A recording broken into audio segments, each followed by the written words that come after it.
Okay. Yes, we're taking it off from there. We've got Mr. Yemi Akinbode here with us. He is the member of the National Working Committee of the SDP. Thank you for coming on today. It's a pleasure. Well, incidentally, you were also the Director General of the SDP Ekiti governorship candidate. That's right. How did it play out eventually for your party? Because eventually, yes, a winner and the losers have been declared. Well, of course, the media is awash with reports of what transpired in Ekiti. And I'm sure, come see, come serve, some are right, some are wrong. But of course, as a key player in the Ekiti election, we saw what happened, and we were grand. And two things that are very clear.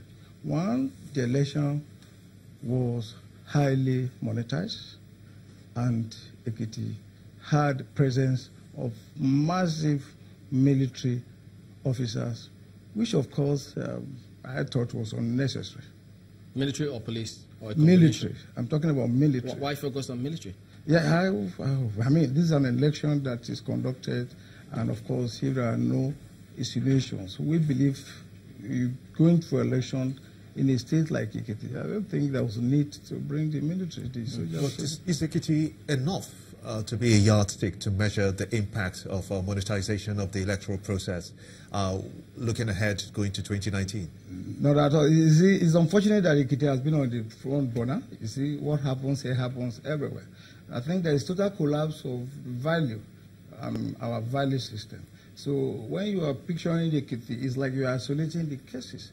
Ekiti is part of the totality of Nigeria, so Ekiti is a unit. So what you see in Ekiti is going to happen, or is what is happening in other states. It's just a microscope measure of what you see in Nigeria. But it's unfortunate that Ekiti has been at the receiving end, because Ekiti, that we know, Ekiti people are very dignified people, they are honest people, they are steadfast people.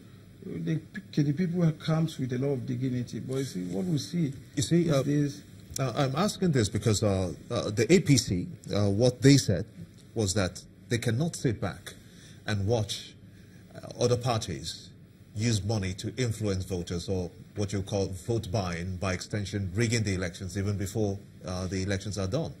And they said that they cannot sit back and watch that happen. They have to do something. And in retaliation, they also took part in the process. You mean the APC? Yes. Now, for your party, for instance, people are concerned that if every other political party does this, it may have grave implications for us moving ahead in our democratic process. That's right. Is your party and other parties, for instance, apart from the two major parties, doing anything about this action and trying to stop it?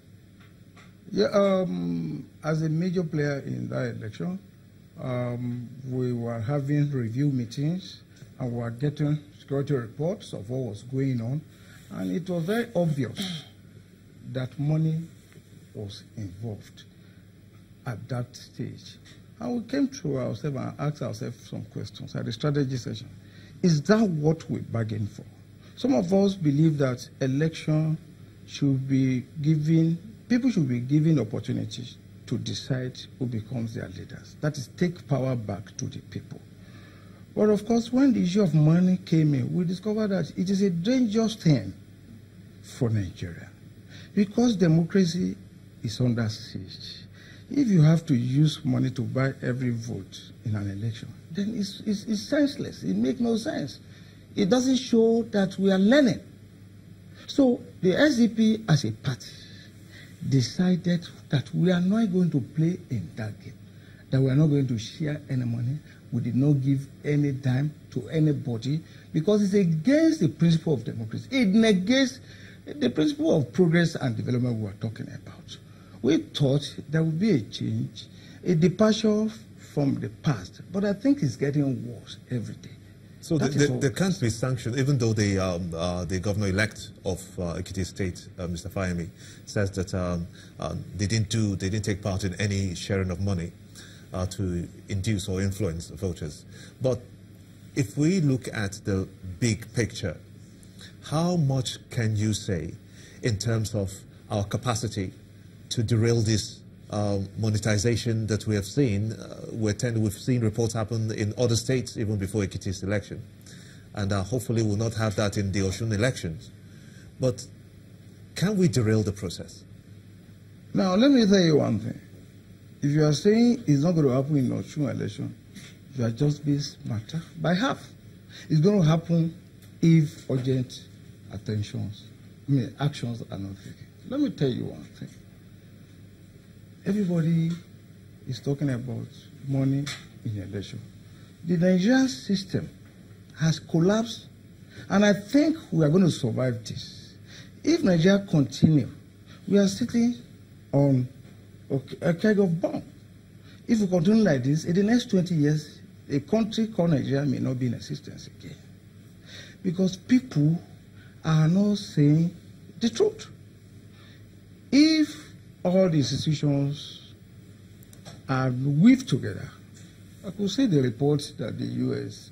Department of Commerce have sent out.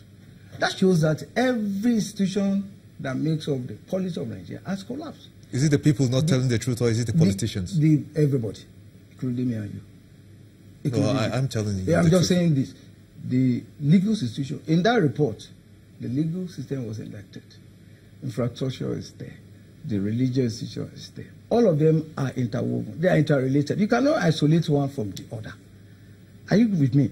The social system, the value system has collapsed. That's why you see, in 1979, I was a very young person. I saw what was going on when I was constitutional.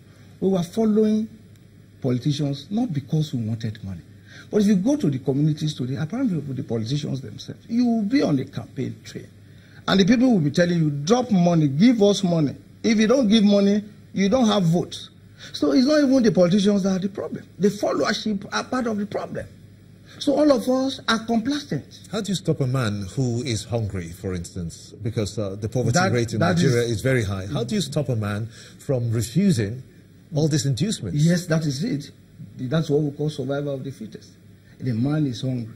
He wants food on his table. He's not getting it. Are you going to blame him? No, you're going to blame the government. The people that are charged with the responsibility of taking care of the welfare of the people, of security of the people in high power like you and me, we are complacent. You can't blame the people. When you have a kid, a woman has 5 children in a small community, he doesn't have access to 1,000 in a month. And what he's trying to do is to struggle against devastation. And you see him having opportunity to take 5,000, he will take it. And he will take it again and again and again. Unless the government, our leadership, is able to come in and say, look, enough is enough. There is no desperation in going to power. I keep saying it. We were invited to a big election forum with China. I told them. I said, if you see a man showing desperation, he has nothing to offer. Anybody can be governor. It mustn't be me. It mustn't be Ayegusi. It mustn't be Fayemi. It mustn't be Eleka. It could be anybody. Well, Mr. Akinbode, did the SDP actually think that you were going to win the elections? Because many will argue you didn't even have the structure in the first instance to match up with the other two. My dear brother, we went into that election with a vision and a mission to rescue Ekiti State, to win that election. All the parties did. Didn't they? Yes, they always tell us they did. Let me go out to Ekiti and check out. Within 2 months, we were able to put our structures in every nooks and crannies of Ekiti State. Check out our campaign. We may not be as visible, as big in the media as other big dominant political parties who have been in the system for 20 years. We came in April and we ran an election for 2 months. And the impact is there. Go and check the records. So we went to that election with a vision and a mission to win that election. But of course, it's unfortunate in a society where you find out that there's nothing that will happen without money. It's very shameful. But even before these elections, yes, the SDP has participated in several elections, even at the state level. In the past. In the past. Well, you haven't won the governorship in the past.